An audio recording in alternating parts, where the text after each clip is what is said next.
It's the Garnet Trust Hour on your home of the Gamecocks. 107.5 The Game. Don't touch my V-neck sweater. 1 and 2 and a 1, 2, 3. And welcome into the Garnet Trust Hour here on 107.5 The Game. Tyler Head and Chris Clark along with you. Today's special guest, head coach of the men's soccer team for the University of South Carolina, Coach Tony Annan. And I was talking about this with him just before we went on the air here. No stranger to the Herndon Chevrolet Studios, as he is a frequent visitor with Bill, Preston, and Jen on the early game. So definitely not your first time cracking a mic here. Yeah, so, Coach, you went to the Welcome Home Tour last night, and you were telling us that you got to meet a bunch of Gamecock fans, and most of them knew you not from soccer coaching. Is that right? I got a lot of, we listen to you on the radio, we like the soccer talk in the morning. And yeah. There wasn't a lot of, we came to a game and watched the game. It was more, we like to listen to you on the radio. So I was like, getting a bit too much radio and not enough soccer coach. So yeah, well, that's okay. But I think it's a good way to shed light on your program and what you're doing. And it's been great. So one of the things, I mean, for those that maybe don't know your background, you have a pretty lengthy history of just increasing interest and participation in programs. What have you seen since you got to South Carolina, just in terms of the fan support and that part of it growing? There's always been an appetite for it here, right? There's always been a good bit of fan support for the men's soccer program here, but have you seen it grow, and where would you like to see it go before your time here is done? Well, hopefully my time here is not done anytime soon. Yeah. But, Coach Burson in the past has built a program that people got interested in and got behind and, put it on the map sort of thing. They were prominent, especially in the 80s and late 80s, 90s. And I think what I would like to do with the program is obviously get it back to where it was, number one, and make sure everyone's proud of that, but also increase our atmosphere in the stadium, increase our crowds, increase the community getting behind the men's soccer and the women's soccer, if I can help them as well. I'd obviously like to just see everybody get more involved in the sport. Obviously, huge football school, basketball, baseball, sports. But I'd like to put soccer up with those big sports as soon as possible, really. When you're talking with Gamecock fans, whether it's just running into them at events like the Welcome Home Tour in Columbia last night, had a really good crowd. Yeah, it was awesome. Do you hear a lot from them? Hey, I have not been out to a game. I've got to get out to one this year. Like longtime Gamecock fans, some of them, have you found that some of them haven't gone out a lot to games? Yeah, for sure. It's one of the reasons I agreed to do and like to do those tours is to meet new people. Obviously, I'm quite a social guy, so yeah. I've got no problem talking to people. But it also introduces me to a lot of Gamecock fans that are, so into the university sports. And I don't think maybe they're into football, but they love the basketball, the baseball. I think the more I'm out there and the more people get to talk to me, the more interest we can generate. But yeah, last night it was an amazing crowd. There's like 300 people there, and it was a good time.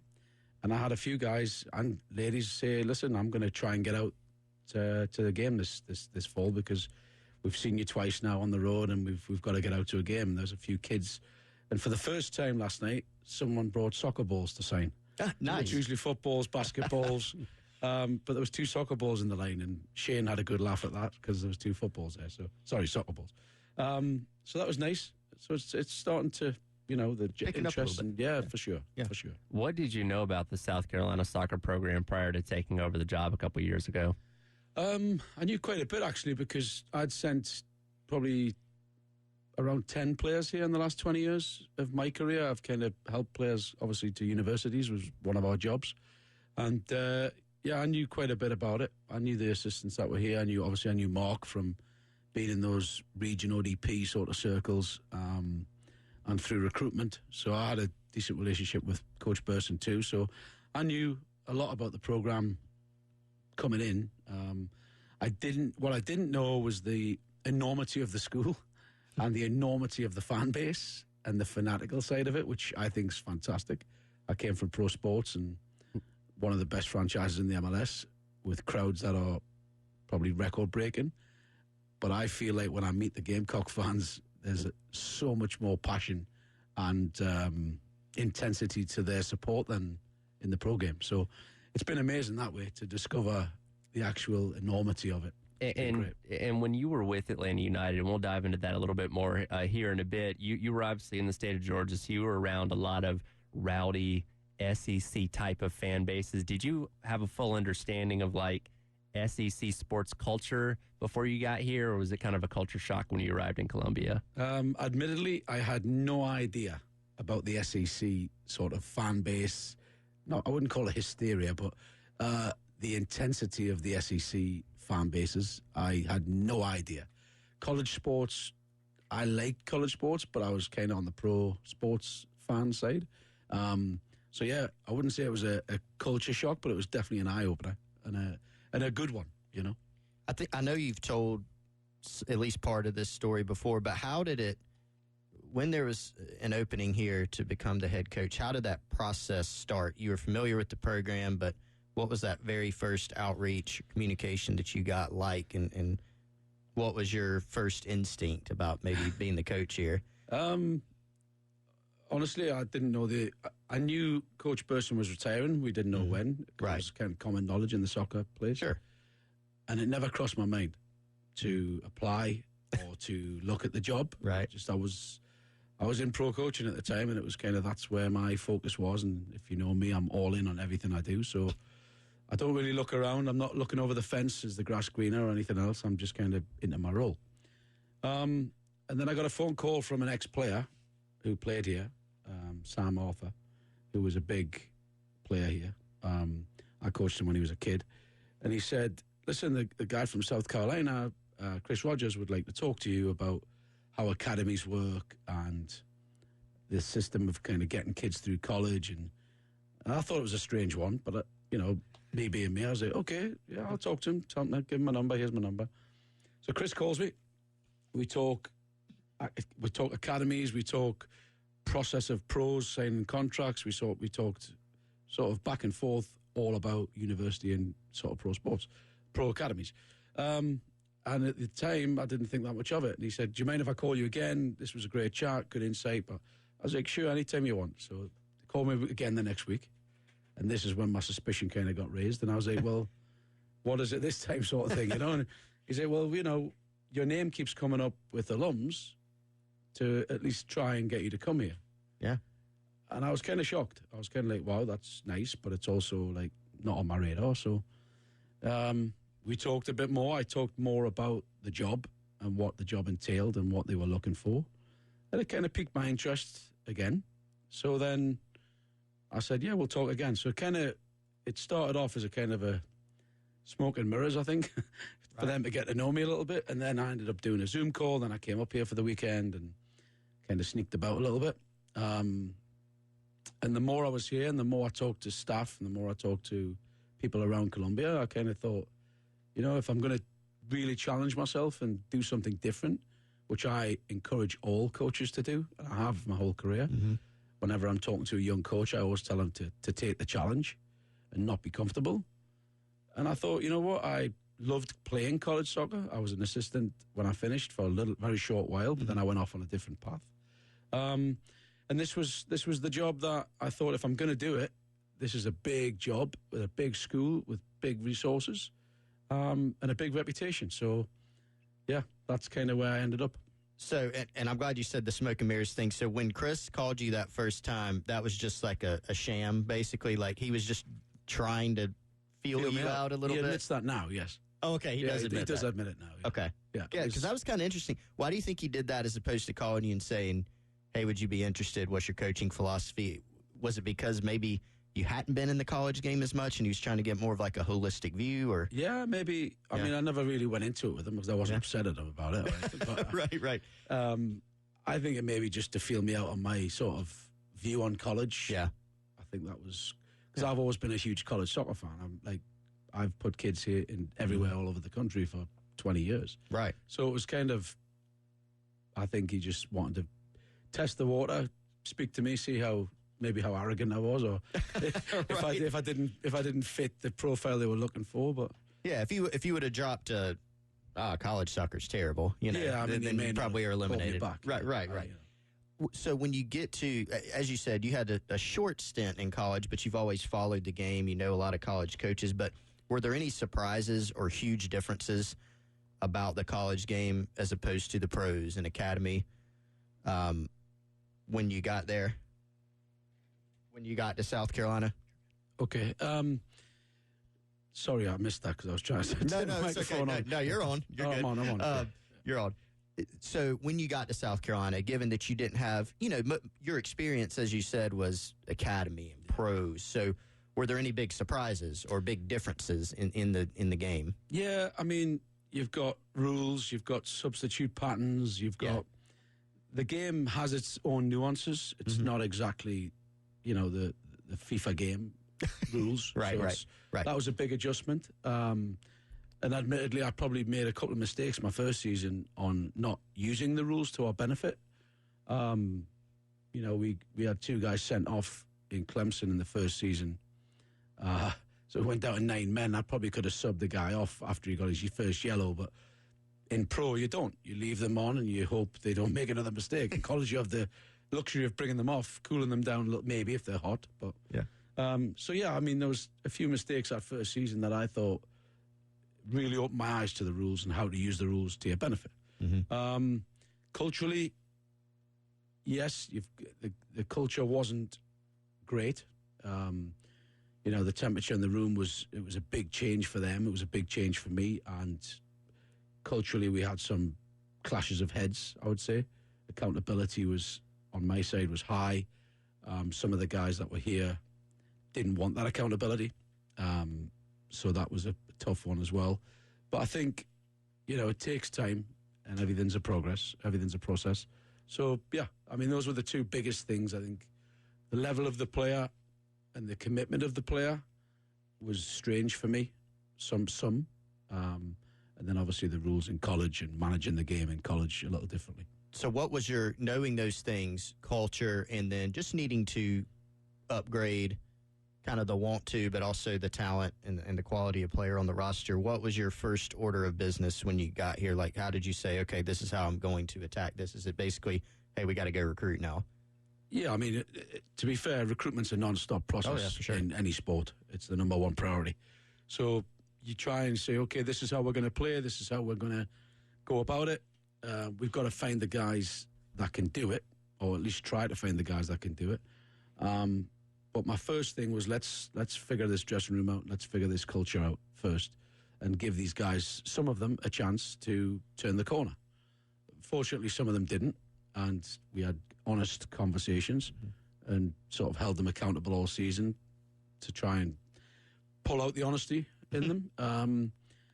So that was sort of number 2 was, right, what do we do now with this kid who doesn't want to, who doesn't really buy in, who doesn't seem like he cares that much? What do we do now? So that was the process, trying to sort of set your stall out, as you say, and hold that line pretty tough and see who falls what side of the line. And after that, it was more about, right, how do we replace that guy who wants to leave here because he knows he's not going to play or he thinks he can play somewhere else at a better level? We got to let them move on. And we did it with all of them. It's basically you stay, you buy in, or you check out. And some checked out, some stayed and did really well. All right, we'll continue our conversation with head men's soccer coach Tony Annan on the other side. You're listening to the Garnet Trust Hour here on 107.5 The Game. As we hit this break, though, want to let you know I have a pair of tickets for this afternoon's baseball game as they take on the University of North Florida. First pitch coming up at 4 o'clock out at Founders Park. Be caller number 5 right now at 803-404-6100. Win yourself that pair of tickets. We'll be right back on the Garnet Trust Hour. It's the Garnet Trust Hour on your home of the Gamecocks. 107.5 The Game. And welcome back into the Garnet Trust Hour here on 107.5 The Game. Tyler Head and Chris Clark along with you. Today's special guest, head men's soccer coach for the South Carolina Gamecocks, Tony Annan. And Coach, in the last segment there, you touched a little bit on recruiting before we went into the commercial break. And I like many people, have heard a lot of your conversations with Bill on the morning show. And you have shared quite a few recruiting stories because when we think about recruiting for college sports, most people think about football and, you recruit in state, you go to Georgia, Florida, North Carolina. Maybe if there's a sought out enough prospect, you go to California or something like that. But soccer's way different. And I've heard you tell stories about driving 2 hours into the French countryside to watch, some kid's game, and then immediately flying back home after. Like, this is sending you literally all over the world trying to find prospects. How difficult is that? Like I said before, I think recruitment's the number one priority for any sport. You can be as good a coach as you want and develop them somehow, but you've got to have talent to develop it. So it's really important that we do that. And in our division, we play in the Sun Belt, which is probably, if not the second toughest division in the college soccer after the ACC, maybe. Some people say it could be on par. The teams are very old and international. So we're trying to catch up a little bit. They're getting better. So we have to actually get out there and do, I would say, more than they are to try and find that superstar, trying to find that game changer who can really take you over the top. So, yeah, I've been everywhere. Alec has been everywhere. Tam has been all over the place as well. So not only domestically, we're trying to get the best American players like a Rocky Perez, who we managed to steal from some big ACC schools. But most of your domestics are looking at the ACC first until you get to that level of, the Elite Eight, Final Four. Most of those American players are still looking somewhere else a little bit. But yeah, international was the next sort of big sort of stage where we could go. We thought we could go find some international players who would change the way we play and fit our profile. So yeah, we've been everywhere. Like I said last night, I think when someone asked me that question, it's not glamorous. It's not like, oh, you're in Paris. Yeah, you're not vacationing. Yeah, it's great. I'm in Paris for maybe 48 hours max. Driving through Paris at 5 p.m. in a rental car is not fun. I was in Iceland on the ground less time than it took me to get there and get back.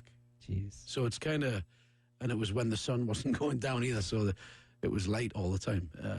So I came back all over the place. But yeah, it's fun, right? You get on the road, you get to travel, you get to see places and that. But at the end of the day, you're there for work, you're there for business, and that's the way you've got to approach it. How do these international players get on your radar? And obviously with the, the academy systems overseas and stuff like that, how do you try and entice them to want to come to America and play college soccer? There's tons of agencies so that they basically facilitate putting the player in front of you with video and information. The player signs up for their agency, and then the agency pumps the information to many schools. There's contacts within the game. So in Europe, especially in England with me, I have a lot of friends I played with who are now in academies. So I kind of keep my finger on the pulse with those guys. And they say, oh, this guy's going to be released from the academy. He's a good player. You should come and see him. So it's using your network, using the agencies, trying to find the agencies that you trust. We've got a couple of Argentinian players coming in this year, and we feel good about the agency we used. Alec flew down there to see the kids live. So you start to build relationships with those agencies, and if they bring you a good player, then you go back to them again. There's a lot of good French players in the divisions now as well, in ACC and Sunbelt, and other schools where the French have got a really good reputation of bringing the players out, and they've done really well, and they translate to college really well as well. So there's a whole host of agencies everywhere that keep, basically I get about 50 emails a day from those agencies saying, look at this kid, look at this kid, look at this kid. So try to find the special ones and get them in and try and develop them. That's what it's all about. Your recruiting travel budget is probably pretty high. Smaller staff, right? But when how it's not high enough. Not high enough. Okay, you need a little bit more. We manage our budget really well. Yeah, we will take the cheapest flight, yeah, rather than the flight that goes direct. Like Alec, he's insane when he goes on trips because he will drive. I think he flew to Valencia, Spain, to watch a showcase. He drove to Rome, which is miles away. 10-hour drive, I think. And then he drove back to Paris. Wow. So a rental car obviously is cheaper than, although internal flights in Europe are probably cheaper, but he likes to drive. But Apparently. it's crazy how much he'll drive, but it does save us money. And, sometimes we take the cheaper hotel rather than the nice hotel. So we stretch our dollars pretty good because we're at that point where we need to. Well, and when you're thinking about making that big of a trip and really cutting into your budget, then you really have to think there's a really good chance we're going to find somebody out here, right? Is it more about checking the box of just making sure at that point, probably? Yeah, I mean, we can do it by video. And during COVID, I think a lot of recruitment was done by video, which is why certain teams, I guess, stalled. Mm-hmm. I'm not a big fan. I like to be introduced by video, but I think you need to see them live. So you've got to get on a plane, you've got to get over there, and you've got to watch them and watch their body language. You never see their body language in a video. You don't see their attitude in a video. You don't see their determination to win the ball back in a video. So there's tons of things you don't see in video that you need to see live. But it doesn't always work out. Like that time I went to Paris and drove 3 hours into the countryside. The kid played for 15 minutes. And I'm like, I was told the kid was going to play and he played for 15 minutes. Complete waste of my time. But the kid was a good player, but I couldn't see enough in 15 minutes to say, yes, we're going to spend a lot of scholarship money on him, So sure. It's not always, you go and it's not always perfect. Yeah. So you're battling incomplete information to a degree. I think all sports have that somewhat, and it's better than it was, I guess, 20 years ago with just the resources that you have. But you are battling the incomplete information. You've got to go farther than, say, Coach Beamer and his staff, right? The furthest they're going to go is California, which they really don't do. But what else are you battling in recruiting? Not only other schools, ACC schools, traditional powerhouses, but what about just scholarships and NIL and pro opportunities? Like what are you up against when you're recruiting? I think the biggest things we hear when we are recruiting a kid, and I think we've got a very good recruitment plan and a way of recruiting. We're very detailed. We show them exactly our game model and how it works and how they fit into it. And we do a lot of research on the player so that we hit the right buttons. The biggest challenges are, like you said, other schools who are winning, have a winning record at the moment, or are doing really well in their league. Schools that are pumping players into the pro game. South Carolina hasn't put a guy in the pros for probably maybe 10 years. So that's tough. Like, they don't see the progression from U to pro. Fortunately, with me being from the pro game, I can say, look, I can open the doors. Like, we've got a couple of guys training with pro teams, just not full on, just going in and being seen by a pro team this summer. And then you've got NIL starting to creep into it, where we were talking to a player and a school offered him $20,000 NIL on top of a full scholarship. And I couldn't see that, nor did I have that. So it was kind of, we're kind of out on that one. So it's all, I think Lamont summed it up the best last night. He said, all the words in the world can work, but the words don't work against financial, windfall for the kids. So you can't talk your way out of that one. But as far as facilities, again, enormous school with a great fan base, with great resources and great facilities, I think that we do quite well. But the challenges are, we're not a winning team at the moment. We are not. We don't have a ton of NIL money to give people. And I'd rather reward the people that are already here than new guys coming in my opinion. That's the way it should be. To try and keep that culture. So those are the biggest challenges I think we face, really. I know that you have built a lot of relationships. You built a lot of relationships with Gamecock fans, going out to the welcome home tours. You've been involved in, fundraising for your program. And so from an NIL standpoint, this is the Garnet Trust Hour. So I know they've been pretty involved with a lot of sports, getting into the soccer mix with some of your current players. But just how important do you think that part is? And will it continue to grow as such in recruiting and maintaining your own players and culture? Yeah, I don't see it going away. Yeah. I think it's here to stay. But we've got to be sustainable and we've got to be clever with what we get. We've got to be smart with what we do with that. And you can't just throw it all at one player because he's a good player, because that'll kind of destroy your dressing room, I think. So we've got to have a strategy of how to use the money that we do get. I've had some very, very kind donors who who've come up with a little bit of NIL for us that'll help us down the line. And we hope that NIL keeps coming to the men's soccer program and keep being able to compete with the big schools that have got a lot of NIL in their budgets right now. And we hope that'll keep coming. And look, we're not as big as a Maryland sort of soccer program, and I'm sure they're doing pretty well with it, but there's no reason why we can't be.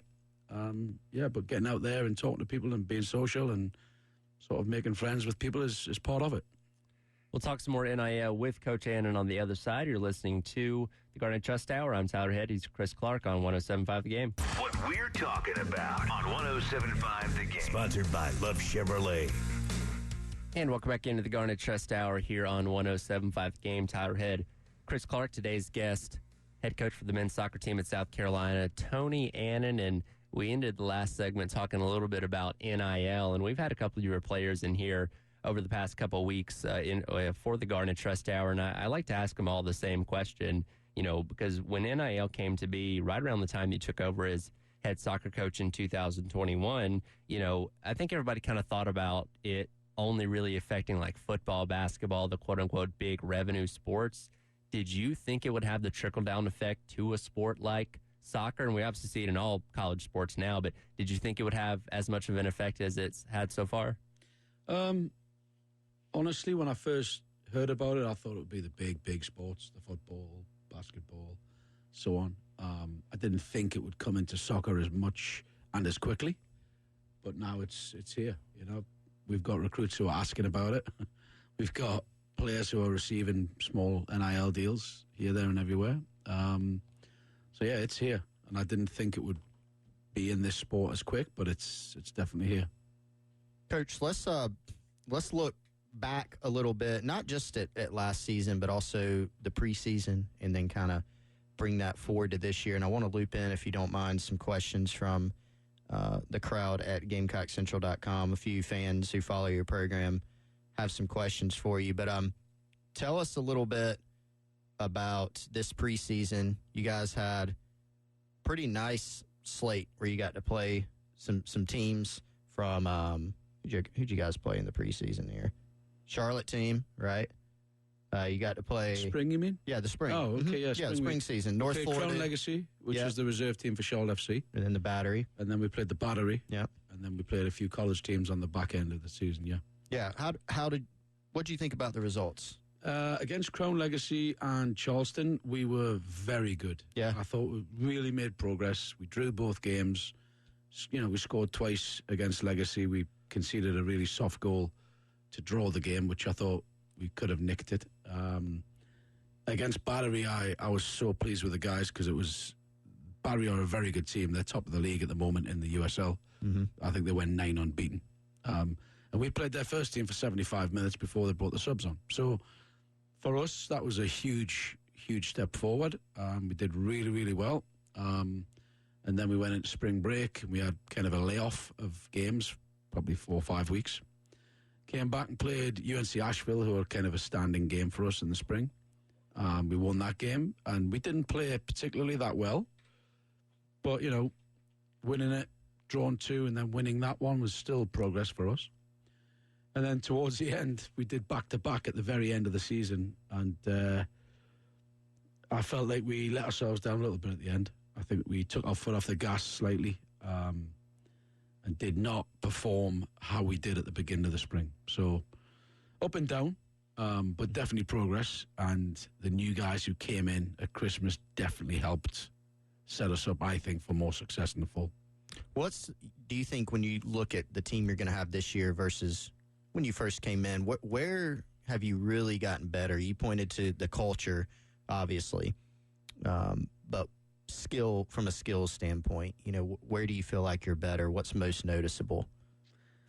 It would be hard to say everywhere, but I feel That's a fair answer. I feel like we've improved in every position. Yeah, I think we've upgraded in every position from where we were when I first started.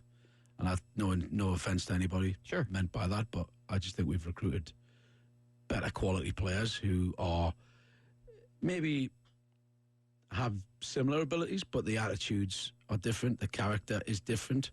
The intent of what they do in training is different.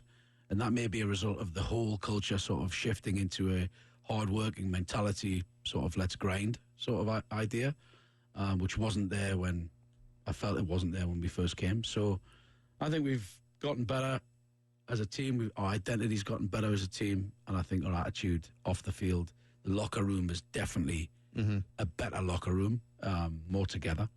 So I think we've made improvements there. So a two-part question from Evan Lascaris on the Insiders Forum on GamecockCentral.com. And I actually have, it's a two-part question, and I want to say something on the second part first. He wants to know, just a direct question, when can we expect to get back to the really productive period of 1987 through 93? You mentioned that same time period earlier in the show. Number two is, when can we expect to compete with Clemson again? Now, let me say, Clemson's obviously a very good program. Last season, I called that game, and we had a couple of your players in. We had Damola Salami. We've had Adam Luckhurst. You guys really outplayed Clemson for most of that game, so I'm sure that was a tough one, but it was a 1-0 game. I count that as pretty competitive. Wasn't a win. It was very competitive. It was very competitive. Yeah, I thought there was a couple of chances we could have won the game. Yeah. They nicked it on a deflected corner. Yeah. That came off the back of Junior's head, which is football. It happens. Yeah, sure. But yeah, I think second part first is, I think we are competitive with Clemson again. Yeah.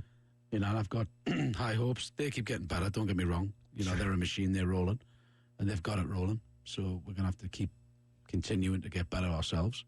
But I think we're right in their ballpark now as far as competing with them.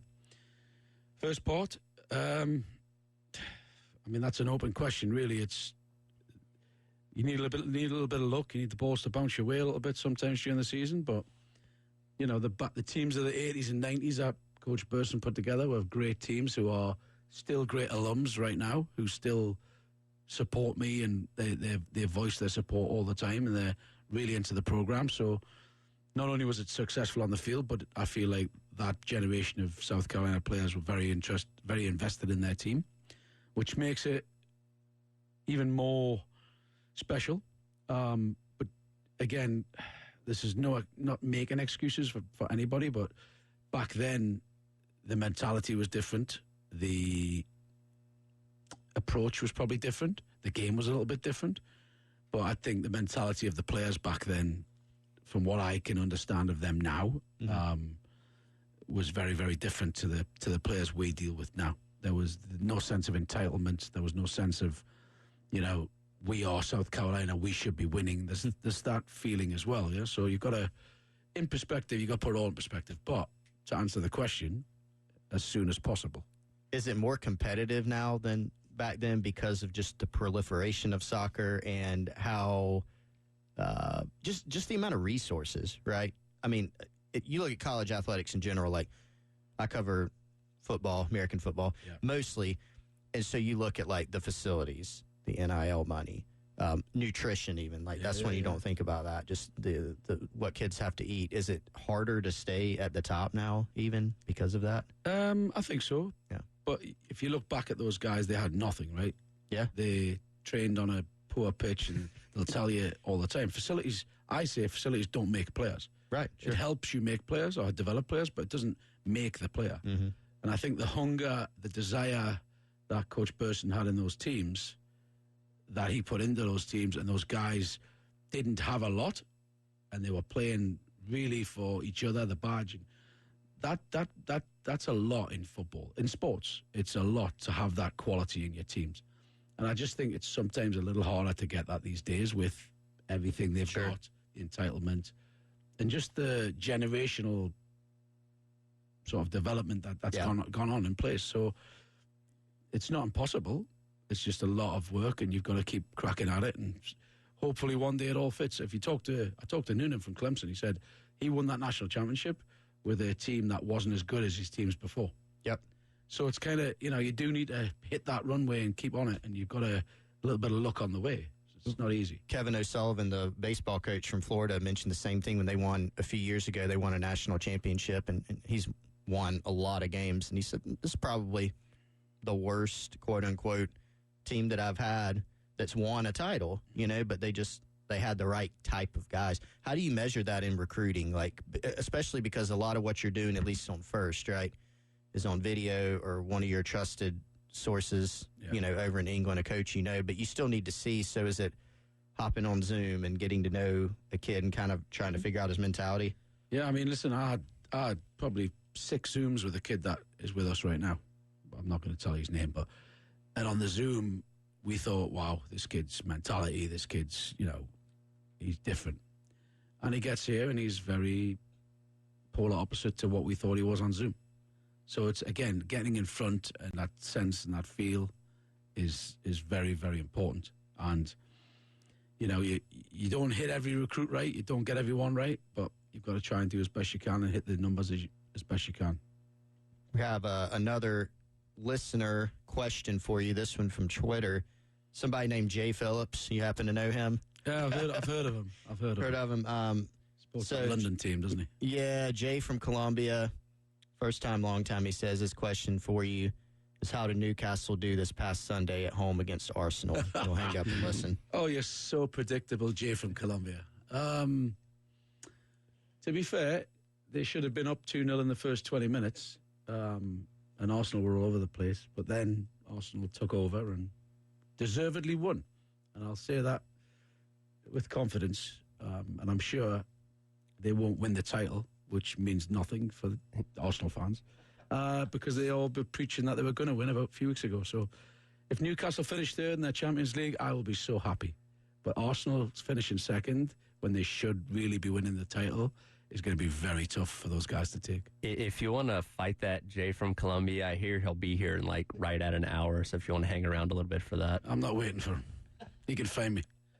It's not worth waiting. The challenge has been thrown down then. All right, we'll come back on the other side, wrap up today's edition of the Garnet Trust Hour with head coach Tony Annan here on 107.5 The Game. It's the Garnet Trust Hour on your home of the Gamecocks. 107.5 The Game.